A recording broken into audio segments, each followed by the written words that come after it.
What is up, guys? Coming at you live from Pro Play Games with the Eustace Captain Kidd mono green deck.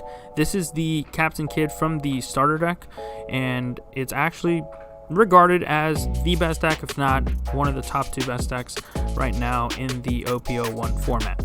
If you like any of the cards profiles in today's video, make sure you guys check out ProPlayGames.com or TCGPlayer.com using our affiliate link down below. Also, if you want to get these snazzy leader cases, they're called mini snap cases from the website as well too. You'll be able to grab those for your leaders, as they really make the cards pop, especially when they're foil. So definitely a cool pickup if you don't have one already from playing games like Dragon Ball Super. So without further ado, let's get into the deck. This is a green deck, and it has Eustace as its leader. Having the ability to attack twice with your leader is always a great game plan, especially when you don't really have much going for you.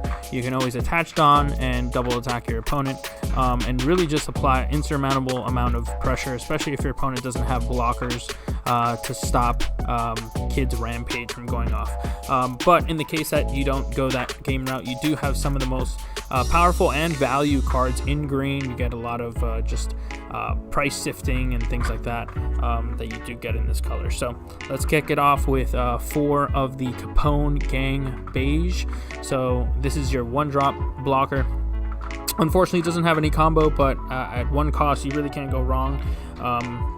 Unfortunately, purple, like some colors don't have a 1-cost blocker, like purple, for example, but if you do have a 1-costed blocker, you should always be playing 4 of it. It's pretty rule of thumb. For Jewelry Bonnie, this is definitely if not the most powerful card in the entire deck, and your strategy typically revolves around how long can you keep the Jewelry Bonnie around, because as this card sticks around, it continues to kind of sift your deck for all the pieces that you're missing and all the most powerful cards in the game. So typically in this deck, because you have access to Law, you'll be bouncing it back. Because you have 1-costed blockers, you'll be playing them and blocking your Jupani, just so that she can continue to kind of like filter you for whatever you need, 2K combos, whatever. She can pretty much grab everything in the deck. A Rogue is going to be your 2-drop, just a beater. This guy's 3K statted, but the cool thing is if you attach a Dawn, he gets plus 2K power. So essentially, if you're attaching a Dawn, he goes up to 6K offensively. Also, thing to note, the Dawn X1 is on both players' turn, so that means on your opponent's turn,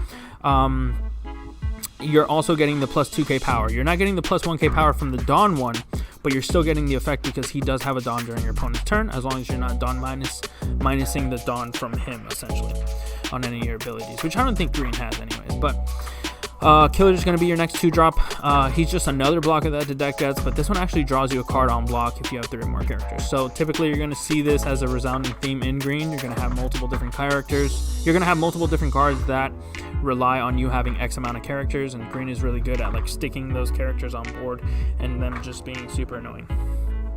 Then we have Neko Mamushi. This was Cat Viper in the Japanese version of the game. So if you're following that, on play, rest your opponent's character with cost 3 or less. It's just really powerful.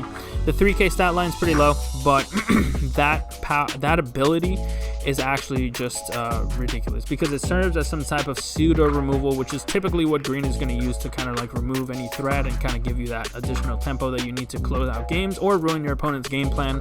Whereas in purple, you actually get the destruction effect. In green, you're getting this this resting mechanic, which allows you to then beat over them with your more powerful green cards. Then for our 2-drops as well, we got the 2K combo, first 2K combo in the deck, Scratchman Oppo. This guy is a starter deck exclusive 2K combo, but you can use pretty much any 2K combo in this place. But the cool thing about him is that, I mean, in the rare times that you do play him, he's able to rest your opponent's Dawn card on attack, which honestly, I'm not going to lie, has been impactful at times. Sometimes, like when I'm playing purple, for example, and I'm trying to keep up 1 for Blast Breath, Scratchman Oppo comes in there and just taps that last Dawn, and I'm big sad. So definitely a card that can sometimes low-key kind of just get in there. Then for our 3-drops, our first 3-drop is going to be Raizo. I like this card a lot, and I might even experiment playing a second copy, but for now he's at the 1 slot right now because the 3-drop slot is just so heavily populated with some pretty powerful cards, which we'll go over momentarily. But he's got the 1 attacking once per turn. If you have 2 or more rested characters, draw a card. So honestly, early game, sometimes if he pressures a character, you don't even have to attach a Dawn to this guy, which is pretty cool. He doesn't have that like cost of like having a Dawn attached to him. But yeah, sometimes you're gonna want to attach a Dawn onto him just so that he can connect leader at 4K. But drawing cards is always, it will always be relevant, always be good. He just has to rely on your opponent having characters out, which sometimes is not the best. Then we're playing Izo, which is another 2K combo that you can be using in your deck. Like I said, this is mostly used for the 2K combo, but you can also just play it and rest one of your opponent's characters with cost 4 or less. So this is another way of using pseudo removal. This is kind of like your Cat Viper, but at the 3-drop slot, but it's something that you typically want to keep in hand most of the time just because of that 2K combo. Then we have Kiko as a 4-of. The downside on this card is that it does not have a combo power, so that's probably the worst part about this line. If you want to cut her down to a 3-of and then maybe up your Raizo count, then you can do that. But this one has a pretty damn strong ability, which is why we're playing a full playset. It's got a Dawn X1. When attacking once per turn, rest one of your opponent's characters with a cost 5 or less. So 5 or less is pretty huge because it can tap down queens, it can tap down crocodiles, it can tap down all these pesky, like very high costed blockers that your opponent's gonna put on the board, and they're like 6K blockers, and you have no way of kind of like beating through. And she kind of just says, you know, she ignores those, right? And allows you to open up the stat line of either going after them with your leader or the next attack, or you can just like ignore them the entire time and just shut them down as long as she's on board. So super powerful, especially because she comes in at the 6K power level with the Dawn X1 ability. Next we have Law. We have the 5-drop Law. So this is the one from the OP01, not the one from the starter deck. We're actually not playing the one from the starter deck, funny enough. But we are choosing to go with the new one, even though, you know, I think he's higher costed than the starter deck one. But this one's a 5-drop with the blocker ability. He's got on play, you may return 1 character card to your hand. Play 1 character card with a cost of 3 or less from your hand. So 2 important things to note. There is no restriction on the character card that you return back to your hand. It could be any cost. Typically, you want to do a lower costed card, and then you could replay a character with a cost 3 or less. So, this and Jewelry Bonnie is great because you go play Jewelry Bonnie, use the effect, the top 5, grab something, then play this, put Bonnie back to your hand, then replay the same Bonnie, or replay something else, then play the Bonnie again, use the effect, etc. Or leave it standing for next turn and maybe do another law play if you like. But 6K blocker is actually huge as well too. Also, thing to note, he is a 5K blocker, so the card that we were talking about before can tap this card down because it costs 5 or less, which is another reason why that card's so great. But yeah, this Law is just a superstar. Definitely a really, really cool card. And the coolest thing is too, if you have multiple of them, you can like loop them. So he's very cool. Very good card. Definitely one of the best green cards that green kind of got in this last set. Then you got another starter deck card in Basil Hawkins. Basil Hawkins is pretty good because it has the ability to apply a lot of pressure on your opponent and make them play a little funky, because if they do go in with their characters or their weakly statted characters, or their characters that are like Dawn buffed but not obviously Dawn buffed on your turn, then you can kind of go after them and punish them and just get a double attack out of this. So you can either attack your opponent twice, or what I like doing a lot of the times too is just taking down that character and then leaving Basil Hawkins up so that they can't clear the Basil Hawkins, and that obviously just stays there as like a permanent threat on the board, and your opponent really can't advance too much on board without the threat of Basil Hawkins just taking it down. Also, thing to note that this triggers when your opponent blocks too. So if you target a character to attack and then they block, you're still getting that restand, and then you're able to attack again. So it's pretty much just like a free blocker clear if they do decide to throw the blocker out there. Then we have 3 of the rare from OP01 X Drake, and this one has the on-play ability to KO one of your opponent's rested characters with cost 4 or less. So this is one of the lower, this is one of the only other removal spells that you have in green. Typically in green, you're resting your opponent's character, then attacking into it. This one actually has the rare ability to just on-play kill something, which is really cool. The 5 cost is kind of high, but he is 6K combo, or 6K power, so he, with 1 Dawn, pressures leader really well at the 7K stat line. That's kind of like the sweet spot of where you want to be at, and him just starting off at 6K base is actually really, really good. That's it with the 5 drops. Now we go to the 7 drop. We have 7 drop Eustace Kid. This one's from the starter deck. We're only playing 1 copy, and the reason is because we're playing the way more powerful and broken version of him. But we are pretty much playing a full playset. So we're playing one of him, and then we're playing 3 of the other one.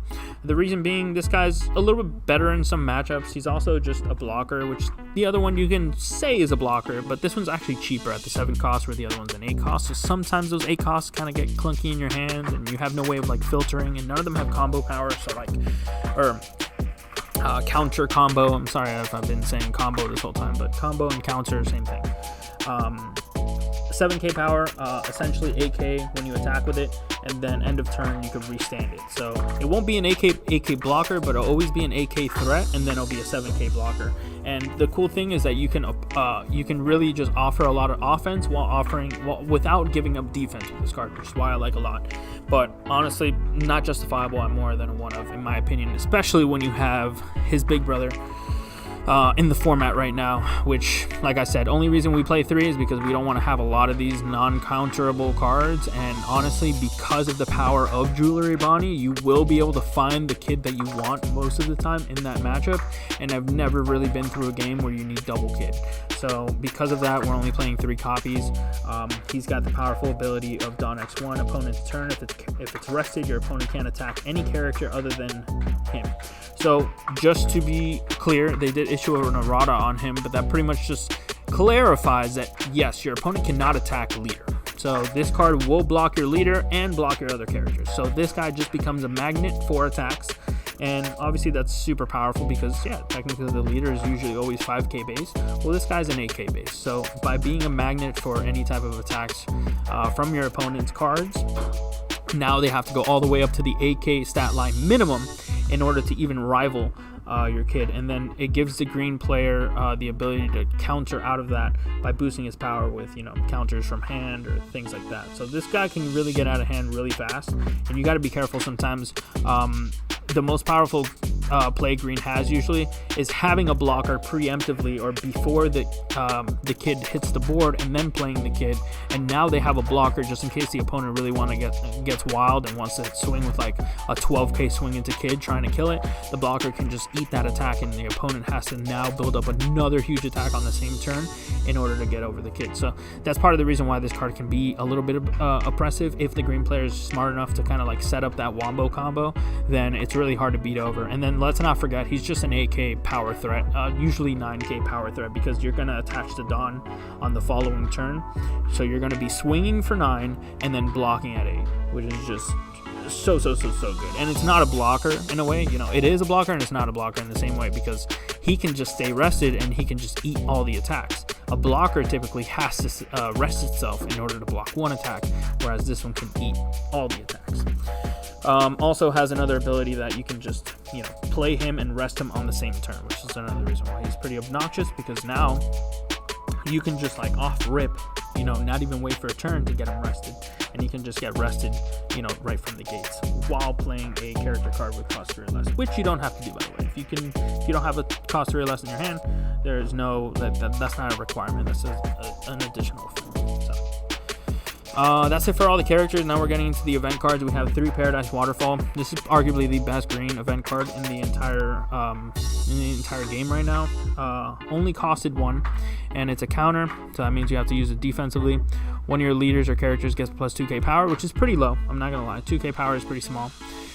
When you're looking at things like Blast Breath that give you, plus 4k for 1. But the real takeaway on this card is that you can set one of your characters to active. So this card is super relevant with any of your blockers sometimes, especially the Law blocker, the 6k blocker. Sometimes your opponent will attack for 7. This is one of my favorite moves. They attack for 7, I block with Law, then I go Paradise Waterfall, boost the Law up to 8k, survive the battle, then untap the Law because the Law tapped itself to block. So it really gives you a 2-for-1 block out of your usually one-time blockers. Same thing with the 7 cost kid. This is not great with the 8 cost kid, which is also part of the reason why we only play 3. Because if you're stuck with this card only really as like one of your cards to counter to save your kid, if you do this, it does say set one of your characters active. So if your only target is the kid, you will have to make the kid active, and now it's no longer rested, and now your opponent can go for game. So definitely something to watch out for. Also, it's got a great trigger ability. The trigger ability for this card is is amazing. It's KO one of your opponent's rested characters to cost 4 or less, which is super duper duper good. Yeah, it can just, like, out of nowhere just house your opponent. So you have to really be able to make sure that you play around this card so that you don't really get, you don't get countered out of the game. Then you got Repel. Repel is going to be your 2-cost option counter, or 2-cost event counter. This one gives you the plus 4k, so you're investing an extra Dawn here to get the extra 2k power as opposed to Paradise Waterfall. But the cool thing about this is technically, yes, while you do need to have 2 Dawn inactive, this will reset one of your Dawn. So net, this will cost 1, but you will have to make sure that you do keep 2 up, and this is very important because there are going to be times that you think that this only costs 1, but it really only, it does cost 2, so make sure you pass your turn with 2 up if you do expect to play this card. And then our final event card is going to be Straw Sword. You can play more of this, but honestly, with all the resting that you have in the deck, typically you don't need more than just the Straw Sword, especially now that you have the battle cards that kind of do that for you, or the characters that do that for you. But this does have the ability to rest any character, so it doesn't matter the cost, you just rest it and then you kill it. So this is important for sometimes killing bombs that they keep up, or things like that. But honestly, I wouldn't play more than 1 of, and the trigger lets you play a Supernova with cost 2 or less from your hand. And that's pretty much the gist of that. But yeah, that pretty much does it for the green deck. This is our preliminary first build of the green deck for the OP01 format. If you guys want to see more deck lists like this, definitely give a like, subscribe, and leave a comment down below. Till next time.